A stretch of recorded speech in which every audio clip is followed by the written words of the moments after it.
మూడోది ఒకవైపు ధరలు బగ్గుమంటుంటే నువ్వు పొదుపు చేయండి కడుపు మార్చుకోవాలి. ఈ 3 యాంగిల్స్లో పోదాం. అదే ఆ తర్వాత ఒకసారి సుజన గారు, గుడ్ ఈవినింగ్ అండి. సుజన గారు, ఈ పెట్రోల్ ధరలు పెరగడానికి యుద్ధమే కారణమా? అందరికీ నమస్కారం అండి. ఈ యుద్ధం విషయంలో గత ఫిబ్రవరి 28 నుంచి మనం మాట్లాడుతూనే ఉన్నాం యాక్చువల్గా. అండ్ మనం అనుకున్న ఊహాగానాలకు తగ్గట్టు, అంటే మనం అందరం ఆర్థిక శాస్త్రం, నేనైతే ఆర్థిక శాస్త్రం చదవలేదు, రాజకీయ శాస్త్రం చదివినా, అయినా కానీ కొంత మన ఊహాగానాలకు తగ్గట్టుగానే 4వసారి కూడా కేవలం 2 వారాల్లో పెరిగిన విషయం వాస్తవం, అది అందరికీ తెలిసింది. ఇప్పుడు మనం మాట్లాడుతున్నప్పుడు ఎంతో మంది, వేల మంది దేశవ్యాప్తంగా పెట్రోల్ డీజిల్ పోసుకుంటూనే ఉన్నారు. మనం అందరం కూడా మనం అక్కడిక్కడ రవాణా సరుకులు మనం కానీ వెళ్తా ఉన్నాం, అదే జరిగింది. కానీ దీంట్లో 2 అంశాలు ఏమున్నాయి ప్రధానంగా అంటే, ఒకటి ఫిబ్రవరి 28 కంటే ముందు దేశ ఆర్థిక వ్యవస్థ ఎట్లున్నది, ఇట్లనే ఉన్నదా, లేకపోతే ఇది కేవలం యుద్ధం వల్లనే జరిగిందా అంటే, నేను దీనికి ఒక 70% వరకు, ఒక 60% వరకు యుద్ధం వల్ల అయినా కానీ 40% కొంత ఆర్థిక వ్యవస్థ సరిగ్గా లేదనేది నేను ఖచ్చితంగా చెప్పగలుగుతాను గణాంకాలతో. స్వయంకృతాపరాధాలు కూడా ఉన్నాయి. ఇప్పుడు నేను ఉదాహరణకి, ఇప్పుడు ప్రజలందరికీ అర్థం కావాలంటే, ఆల్రెడీ కొంత అనారోగ్యం పాలున్న వ్యక్తికి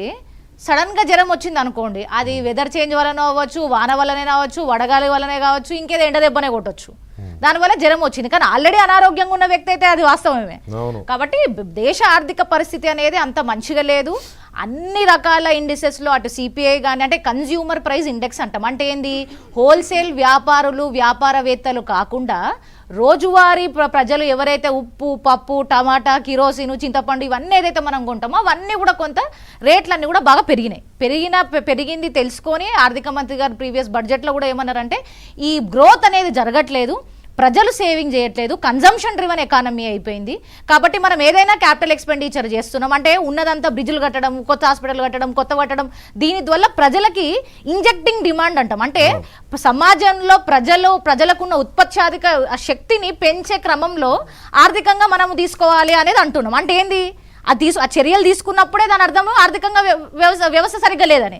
కాబట్టి ఆర్థికంగా మన భారతదేశ సమాజం అంతా బాగుందని అయితే నేను బాగుంది కేవలం యుద్ధం వల్ల జరిగింది జరిగింది అనేది అయితే పూర్తిగా తప్పని నేను గట్టిగా భావిస్తా ఉన్నా.